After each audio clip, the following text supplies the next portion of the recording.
Marina Santos Chapman never imagined that her greatest weakness would become her most extraordinary strength. It was a crisp morning in January when the silence of the Pacific Research Institute's Primate Center in Northern California was shattered by desperate screams coming from the main laboratory. Marina, who was organizing medications in the supply room, felt her heart race. She recognized that sound, not just as the cry of an animal in panic, but as the echo of a memory she had kept. Buried for 3 decades in the depths of her soul, the scent of hospital disinfectant, mixed with the wild smell of the primates, created an atmosphere Marina knew well. For 3 years, she had worked there as a veterinary assistant, performing her duties with almost robotic precision, organizing instruments, preparing medications, cleaning equipment. She was competent, punctual, reliable. She was also practically invisible. Why do you think I never wanted a promotion? Why do I always prefer the storage room, the quiet corners? Being noticed is dangerous. When people notice you, they want something from you. That was the first lesson I learned when I left the forest. Invisibility is survival. As she walked through the white, sterile corridors, Marina unconsciously adjusted the blue lab coat that always seemed too big on her small shoulders. At 35, she still moved through the world like someone apologizing for taking up space. Her colleagues respected her professionally, but knew little about the quiet woman who preferred the silent company of animals to casual break-room conversations. What they didn't know was that Marina Santos Chapman carried a secret she didn't fully understand herself. Something about her connection with the primates went beyond simple professional affinity. It was as if she spoke a language she had consciously forgotten, but her body still remembered. A language she had learned when the human world was still more dangerous than any forest predator. In recent weeks, she had witnessed something that deeply troubled her. Caesar, the 20-year-old capuchin alpha, had begun isolating himself after the death of his mate, Maya. During her cleaning rounds, Marina had stopped to observe him, seeing him huddled in a corner of his cage, completely ignoring a mango, his favorite fruit, that Dr. Silva had left as stimulation. That morning, however, this forgotten language was about to save a life, and perhaps, finally, her own. The late afternoon at DE Unchon, the research center was always the quietest time. Marina took advantage of these hours to do the final equipment cleaning, when most of the researchers had already gone home. It was during these moments that she allowed herself to really observe the primates, without the pressure of appearing purely professional. Caesar had been different since Maya died. The dominant alpha had transformed into a shadow of himself. Marina stopped in front of his cage with the cleaning cart, pretending to organize instruments while watching him.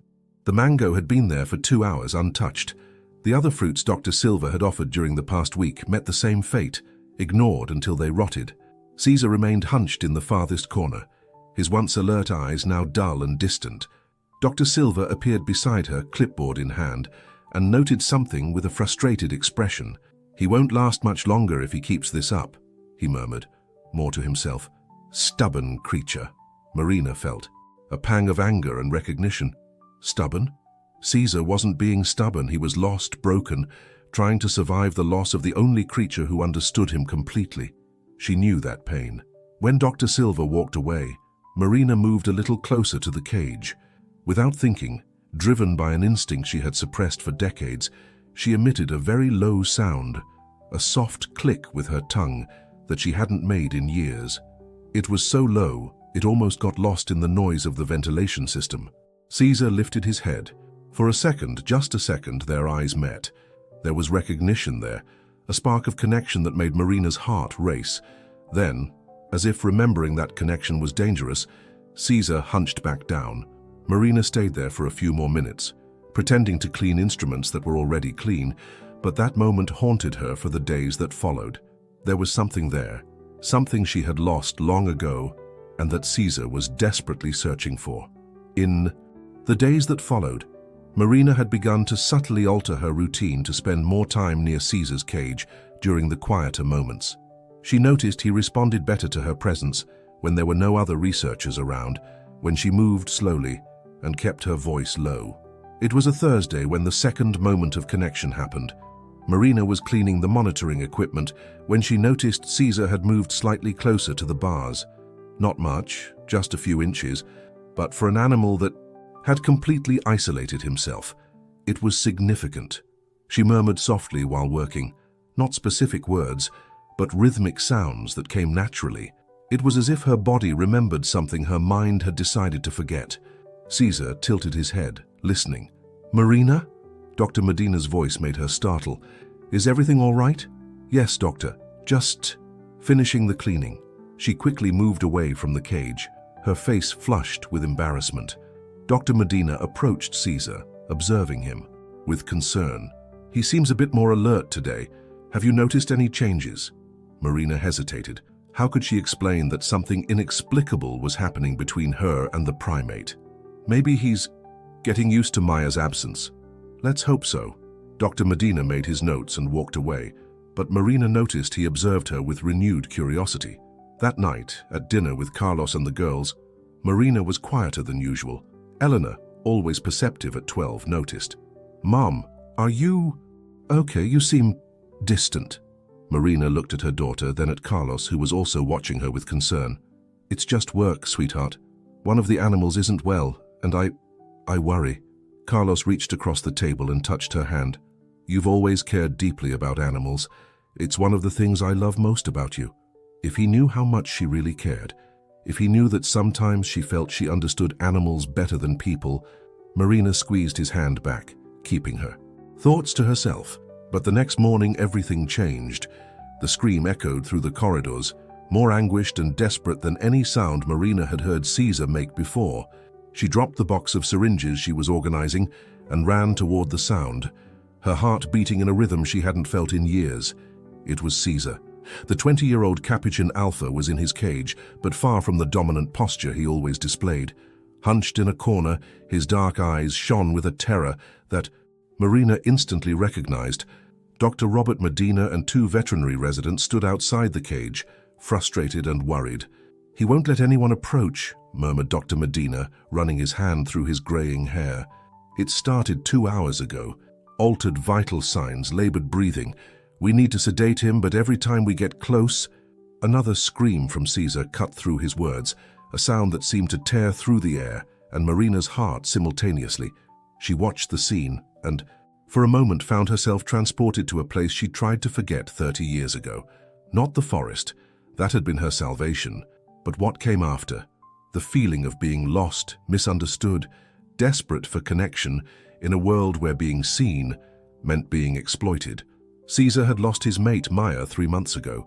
Since then, he had isolated himself from the other primates, refused food, ignored environmental stimuli.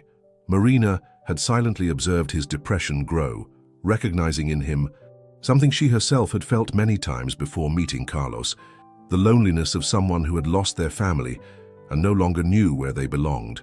"Marina, can you prepare the emergency sedative?" Dr. Medina turned to her, his voice tense. She nodded, but didn't move immediately.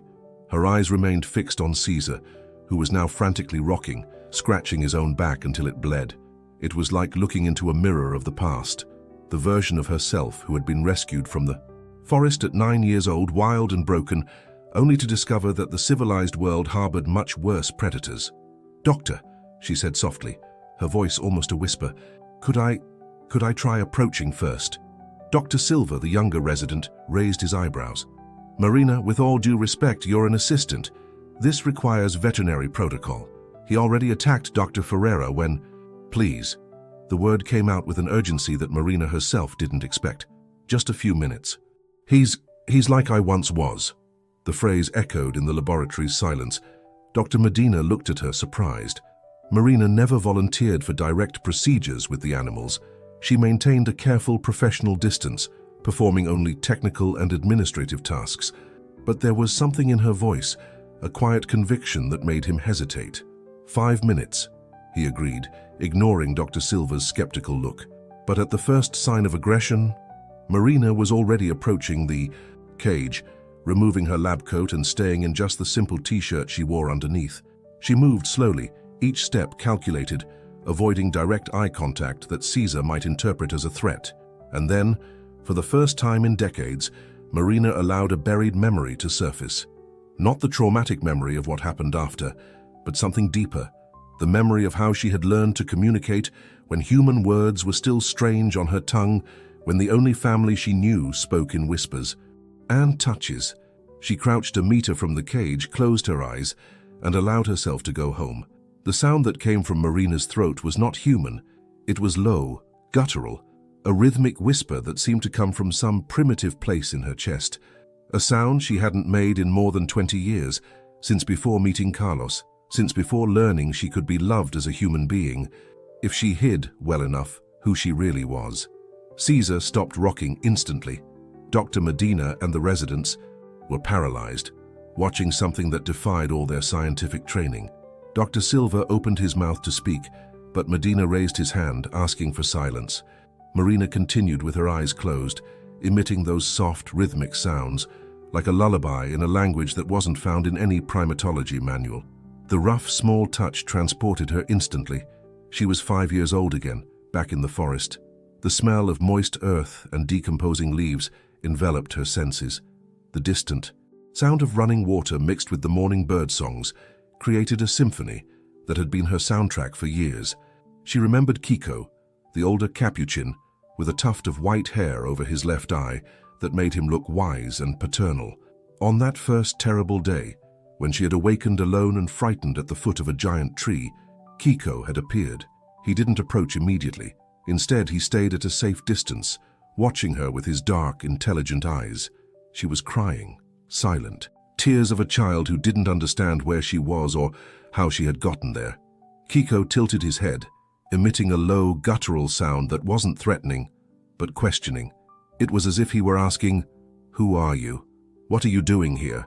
Marina tried to speak, but her voice came out small and frightened. The words seemed strange in her mouth, disconnected from this wild place. Kiko observed her attempts for a few minutes before disappearing into the foliage. She thought she had been abandoned again, but an hour later he returned.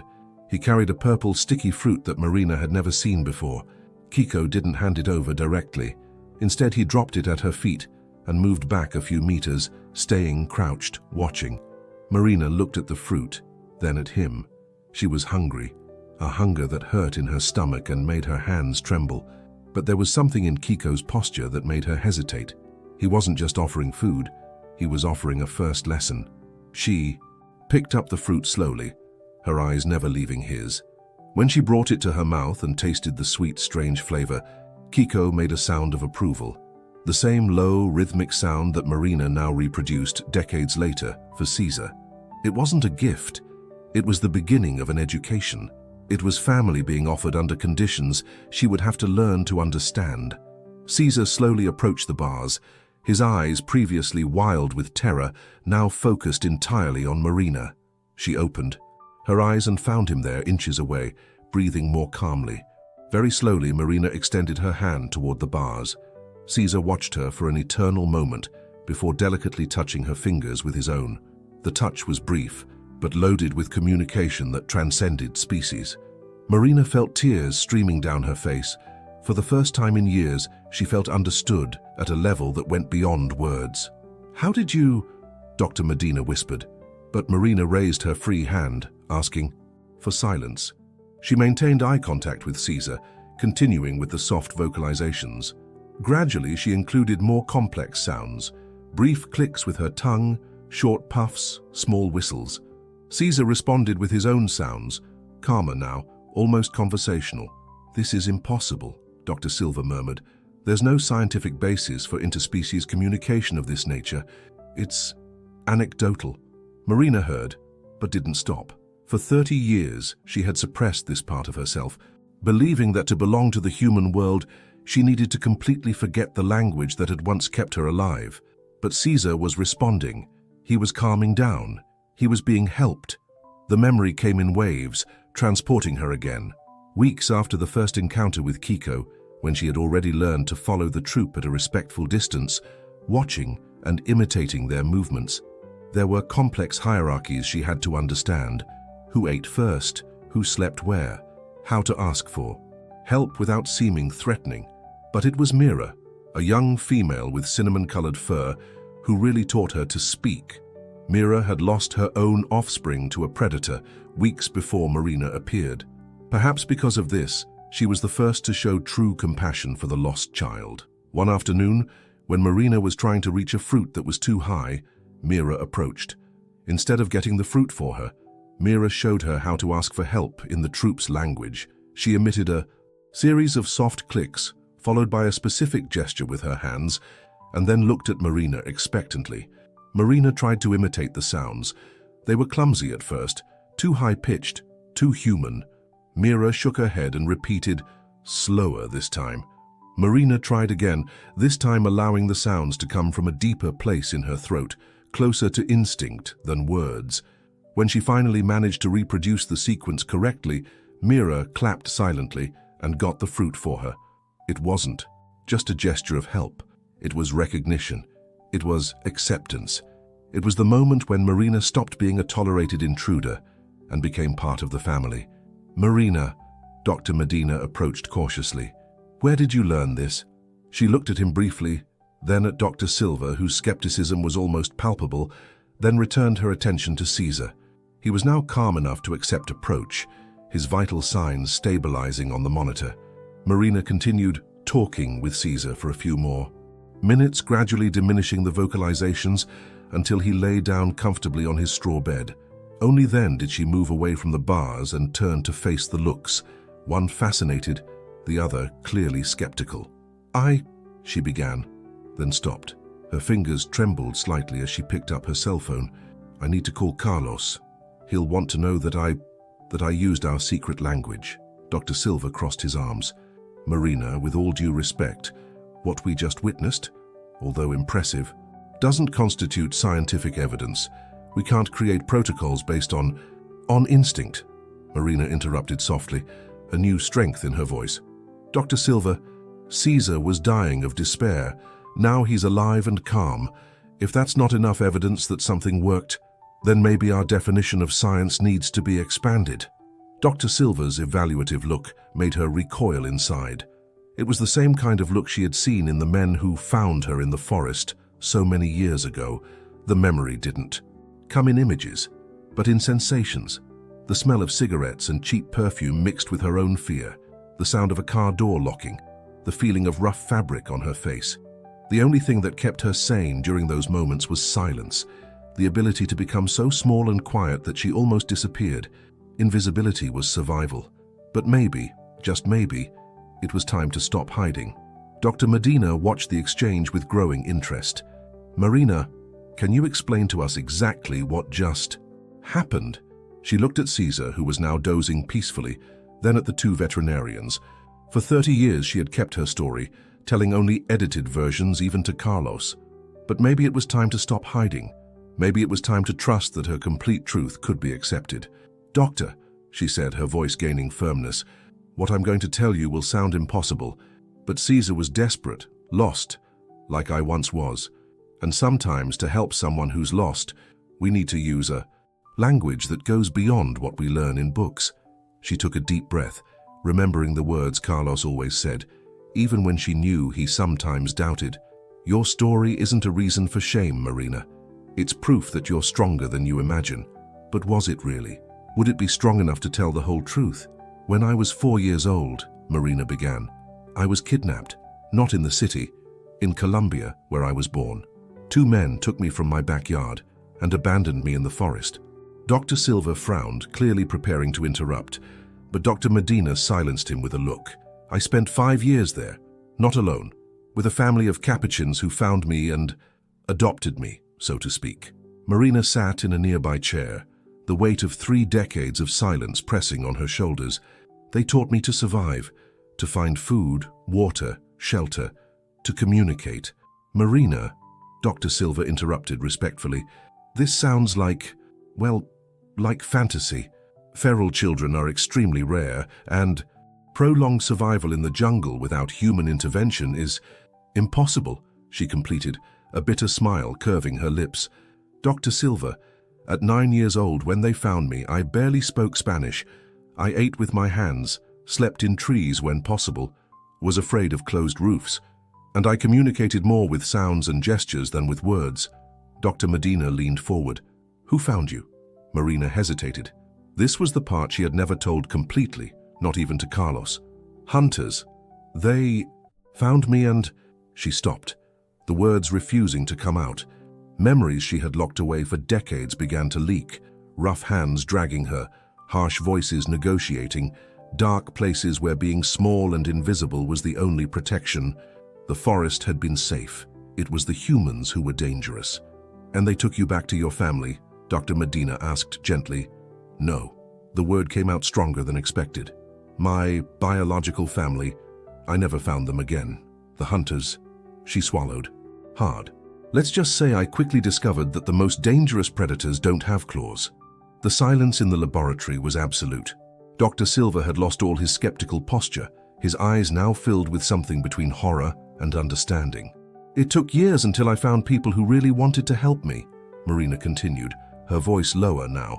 The family that adopted me, the Santos, they saved me. Not from the forest. The forest was my home, my first real family. They saved me. From what came after? She stood up and walked to the window, watching students walking through the university gardens. Normal life, safe life, life she had learned to value. It was a long process to relearn to trust humans. The Santos family was patient. They taught me I could be loved without being used. She unconsciously touched a small scar on her wrist, a memory of moments she preferred to forget. But I never told anyone, not them, not the therapists, that sometimes I still heard. The forest calling me, that sometimes I dreamed in a language that had no words. She turned to face the two veterinarians. And that when I was very stressed or afraid, I felt the urge to emit those sounds you just heard, because it was the only language in which I felt truly safe. Dr. Medina stepped forward. Marina, did you suppress this for all these years? I thought I had to choose, she replied, tears forming in her eyes. Be human or be this. When I met Carlos, he was the first person I told part of the story to, but even to him, she hesitated. Her hand trembled slightly as she dialed Carlos's number. Was he ready for the complete truth? Was his understanding strong enough to accept not just the girl who survived in the jungle, but also the one who survived the humans? The phone rang twice before the familiar voice answered. Marina, is everything okay? You never called from work. Carlos, she began, then stopped. Carlos, I used the language today. Our secret language. Silence, then lower. The capuchin language. Marina, are you okay? Do you remember that time in our second year together when you mentioned this and I made that stupid Mowgli joke? You didn't talk to me for a week. Marina closed her eyes, remembering the pain in that moment. How Carlos had laughed nervously, trying to turn her revelation into something light, almost fictional. How she had felt exposed and ridiculed. You were afraid, she said softly. Afraid that I was too strange? No. His voice was full of pain. Marina, my fear was never about you. My fear was always about them, about what they would do if they knew, about judgment, ridicule. I spent 15 years trying to protect you from that, maybe even encouraging you to hide. Maybe I was wrong.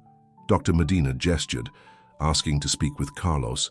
Marina handed over the phone, curious and anxious. Carlos, this is Robert Medina, head veterinarian here at the center. Your wife just did something. Extraordinary. He paused, looking at Marina. But before talking about this, I need you to know that the courage she showed today goes far beyond science. She trusted us with something deeply personal. Marina could only hear fragments of Carlos's response, but she saw Dr. Medina's face change gradually. I understand that yes, it would be revolutionary, but would it be fair to her? Dr. Medina returned the phone to Marina. Carlos would like to speak with you, and afterwards, if you're willing, I'd like to make a proposal. But I want you to understand, it's not a job, it's a risk. Marina took the phone. Carlos? Marina, honey, Dr. Medina explained what happened. I'm impressed and worried. His voice was full of conflicting emotions. He wants to offer something to you, but, Marina, you've spent your whole life protecting yourself from being noticed, from being exposed. If you accept this, you'll be putting yourself under scientific scrutiny. You'll have to prove repeatedly that your experience is valid. I'm afraid they'll hurt you.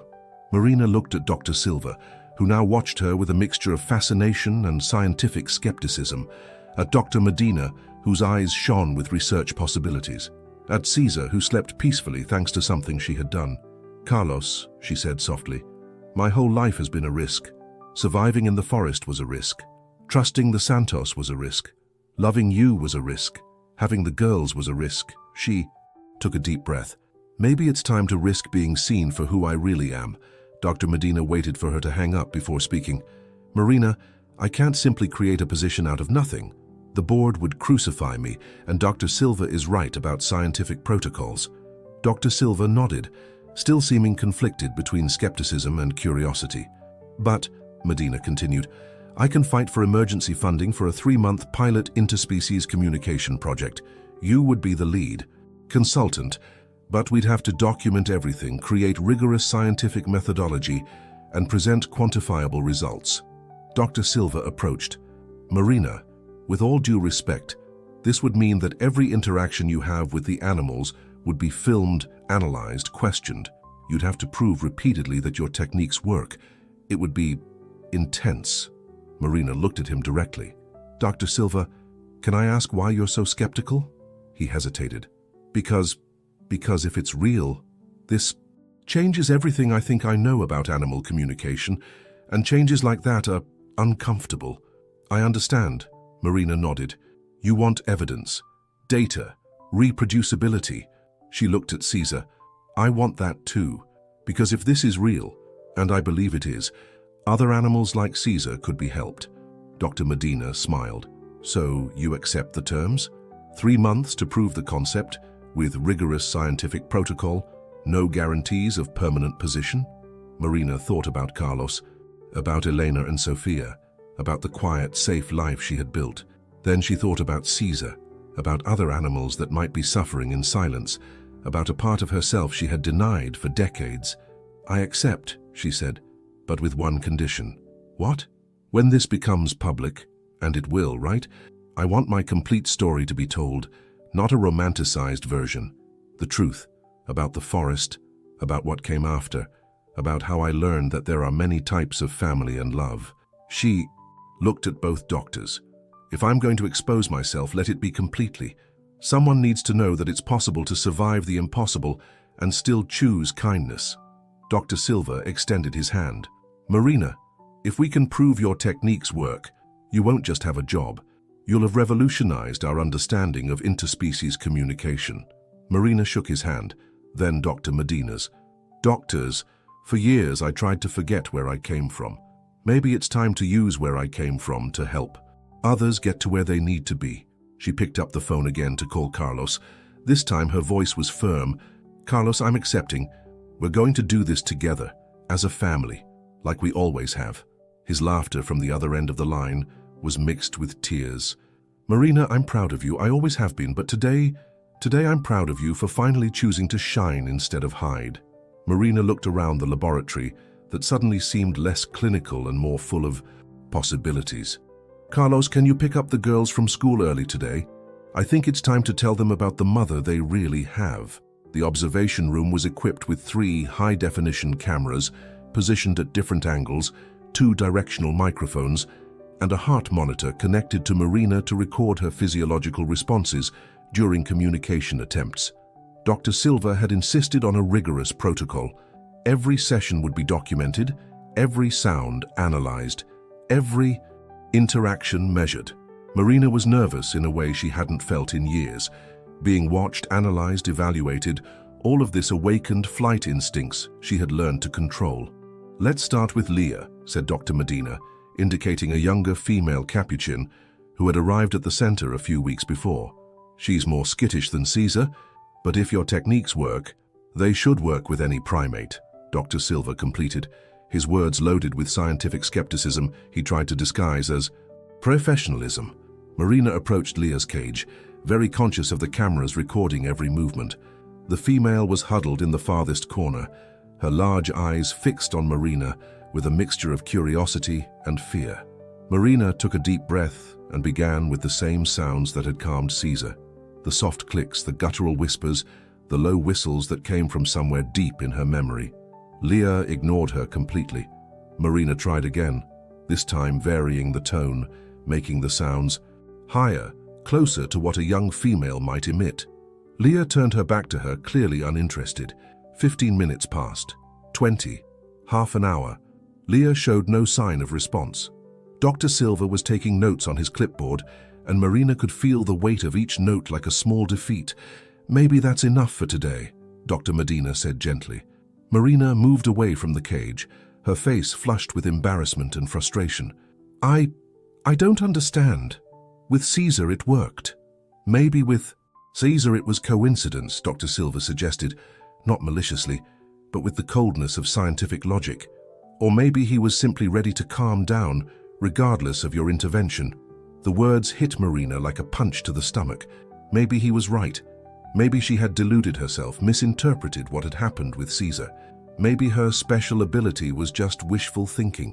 The first days of the project were devastating. Marina came home that night exhausted and frustrated. The whole week had been a series of failures. Attempts with Leah, with Bruno, a young male, with Sophia, an older female. None had resulted in any kind of meaningful connection.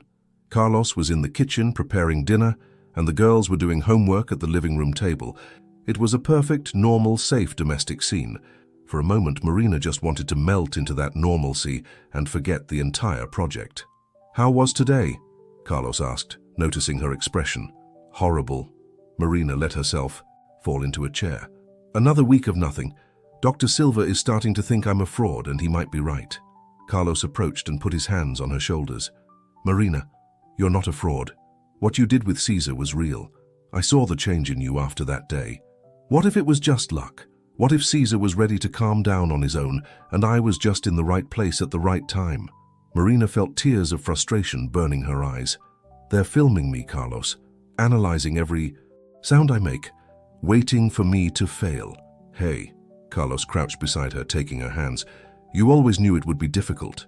Remember what you told me when you decided to accept? That your whole life was a risk? It's easy for you to tell me to shine." The words came out louder than she intended, loaded with accumulated frustration. "You don't understand. They're dissecting me, turning me into a lab rat. Every time it doesn't work, I see it in Dr. Silva's eyes. He thinks I'm a fraud." Eleanor and Sophia stopped doing homework, looking at their parents with concern. Carlos noticed and lowered his voice. "Marina, honey, no." She stood up abruptly. "You always told me to trust my story, not to hide. But you have no idea what it's like to be under scrutiny like this. You have no idea how scary it is." The silence in the house was tense. Carlos seemed to have been hit by the words, his expression mixing pain and guilt. "You're right," he said finally. "I don't know. I never went through what you went through. Never had to prove my humanity to anyone." He paused. "But I know who you are, and I know you don't give up, even when you're scared." Marina looked at him, then at the girls, who were now clearly listening to the conversation. "Mum," Eleanor said softly, "you're trying to help the animals, right? Like you help me when I'm sad." The daughter's simple question touched something deep in Marina. "Yes, sweetheart, I'm trying. Then, even if it's hard, it's worth it, right?" Marina sat down again, this time allowing herself to really hear the wisdom of her 12-year-old daughter. "Yes, it's worth it." That night, lying in bed beside Carlos, Marina reflected on what Eleanor had said. Maybe the problem wasn't her technique. Maybe it was her approach. With Caesar, she had connected first as a wounded creature recognizing another. She had allowed herself to feel his pain. With the other primates, she was trying to reproduce a result, not create a genuine connection. In the days that followed, Marina completely changed her approach. Instead of arriving with cameras and protocols, she asked to spend time alone with Leah first. No recording, no analysis, just observation. "This goes against protocol," Dr. Silva protested. "Then maybe the protocol is wrong," Marina replied, with a firmness that surprised everyone, including herself. Dr. Medina, who had noticed her emotional state in recent weeks, agreed to an unrecorded session. Marina spent 3 consecutive days simply sitting near Leah's cage during her break times. She didn't try to communicate. She didn't emit sounds. She just existed in the same space, allowing Leah to get used to her presence. On the first day, Leah ignored her completely. On the second, she occasionally looked in her direction. On the third day, something changed. Marina had brought a banana, not as a test or experiment, but because she had noticed Leah seemed to especially like yellow fruits. She placed the banana near the bars and moved back a few meters, sitting on the floor. Leah watched the banana, then Marina, then the banana again. There was hesitation there, but also curiosity. Marina waited and waited. Almost an hour passed before Leah cautiously approached the bars. That's when Marina emitted a sound. Not the complex patterns she had tried before, but something very simple. A low, questioning whisper, as if asking, "Is everything okay?" Leah stopped, tilted her head, and then, for the first time in weeks, responded. A small click, almost inaudible. Marina felt her heart race. She responded with another whisper, even lower. Leah hesitated, then took the banana. It wasn't a complex conversation. It wasn't the dramatic connection she had had with Caesar, but it was communication. It was mutual recognition. It was the beginning of trust. When Dr. Silva arrived for the scheduled session and found Marina and Leah in their first genuine exchange of sounds, he stopped at the door, watching in silence. Reluctantly, he noted on his clipboard later, progress observed. In the weeks that followed, the work with Leah became the model for all subsequent interactions. Marina developed a methodology that always began with silent observation, followed by non-intrusive presence, and only then gradual attempts at communication. Each animal was different. Bruno, the young male, responded better to more assertive and direct sounds. Sophia, the older female, needed softer tones and smaller gestures. The process was slow, meticulous, and completely contrary to the idea of immediate results that traditional science often expects. But it worked. Dr. Silva, who had started as her biggest skeptic, gradually became her most careful documentarian. He created categories for the different types of communication Marina established, mapped response patterns, developed metrics to measure the success of interactions. "You know," he said to Marina during a break between sessions, "when I started questioning your methods, it wasn't because I doubted you personally. It was because if you were right, it would mean I had missed years of important research, ignoring variables I thought were irrelevant." "Like what?" Marina asked.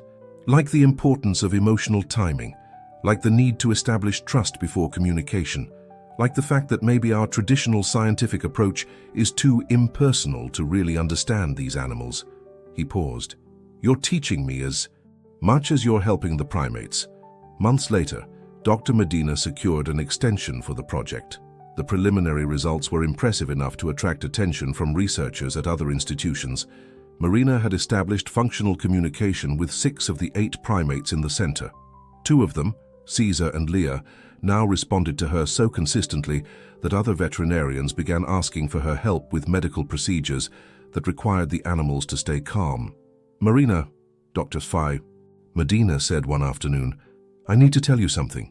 Cambridge University is interested in your work. They want to establish a collaboration." Marina looked at him surprised. "Cambridge? In England?" "Yes.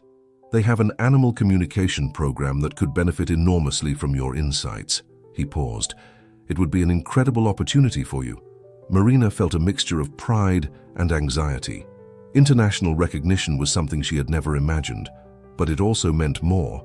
Exposure, more scrutiny, more people questioning her story and methods. "Can I think about it?" "Of course, but Marina," Dr. Medina smiled. "You realize what you've accomplished, right? In 5 months, you've revolutionized our approach here. You're no longer the shy assistant I met, you're a researcher." That night, Marina told Carlos about the Cambridge proposal. "How do you feel about it?" he asked.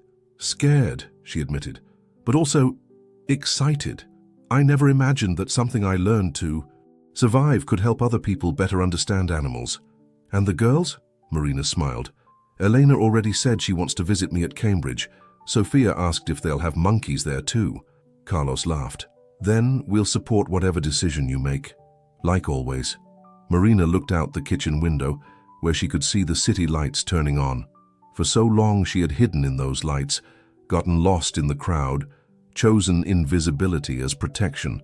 But maybe it was time to shine, not despite her story, but because of it. "Carlos," she said, "I think I'm going to accept." 2 years had passed since that crisp January morning when Marina heard Caesar scream for the first time. Now she walked through the gardens of the Pacific Research Institute on an autumn morning, observing the changes that had happened not just at the location, but in her own life. The Cambridge Exchange had turned into a 6-month program that resulted in a permanent partnership between the two universities. Her desk at the new Institute for Interspecies Communication, created specifically to house her research, was covered with scientific articles under review, invitations to international conferences, and letters from researchers worldwide interested in learning her methods. But what made her proudest weren't the publications or academic recognition. It was the conversation she'd had with Elena the week before. "Mum," her now 14-year-old daughter had asked, "do you remember that time you told me I didn't have to fit into just one category?" "I remember. I've been thinking about that. At school there's a new girl, Yasmin. She came from Syria and barely speaks English. The others kind of ignore her because she's different." Elena paused. "I was thinking, maybe I can help her like you help the animals. You know, learn her language first before trying to teach her ours." Marina had felt her heart swell with pride. "That's a beautiful idea, sweetheart. It's because you taught me that being different isn't bad. It's just another way of being special." Now walking through the university gardens, Marina reflected on the journey that had brought her here. Caesar had become not just an ambassador for the program, but an active collaborator. He now helped train other researchers, demonstrating how to respond to interspecies communication. Dr. Silva had become not just a colleague, but a genuine friend and co-author of 3 important articles on animal communication methodology. Her phone buzzed with a message from Carlos. "The girls and I will be watching your lecture today through the online stream. You're going to kill it, honey. Show them how to speak all the languages of the heart." Marina smiled, putting away her phone. In a few hours, she would give her first keynote speech at an international primatology congress, telling her complete story, forest, trauma, healing, discovery, to an audience of more than 1,000 researchers. 2 years ago, the idea would have terrified her. Today, she felt ready. Through the conference center window, she could see birds flying freely among the trees. For a moment, she felt the urge to emit one of the soft sounds she now used professionally with the primates, not from anguish or fear, but from pure joy. And this time, she didn't hold back. The soft sound echoed through the empty corridor, a small celebration of all the languages she carried within herself. The language of survival she learned in the forest, the language of pain she learned on the streets, the language of love that Carlos and the girls had taught her, the language of science she had mastered in recent years, and above all, the language of the heart that she had discovered to be truly universal. In her presentation, Marina would tell scientists from around the world not just about animal communication techniques, but about the importance of integrating lived experience with scientific methodology, about how our deepest differences can become our most valuable contributions, about how it's possible to honor where we come from while building where we want to be. She would speak about Caesar, about Leah, about all the animals she had learned to truly hear, but mainly she would speak about the importance of accepting all parts of ourselves, the wild and the domesticated, those that shame us and those that make us proud. Because as she had finally learned, there isn't just one way to be human.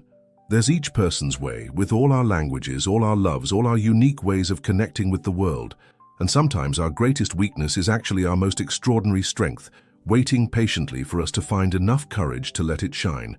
Marina's story speaks about authenticity and the courage to be who we really are, even when that means accepting parts of ourselves we'd rather hide.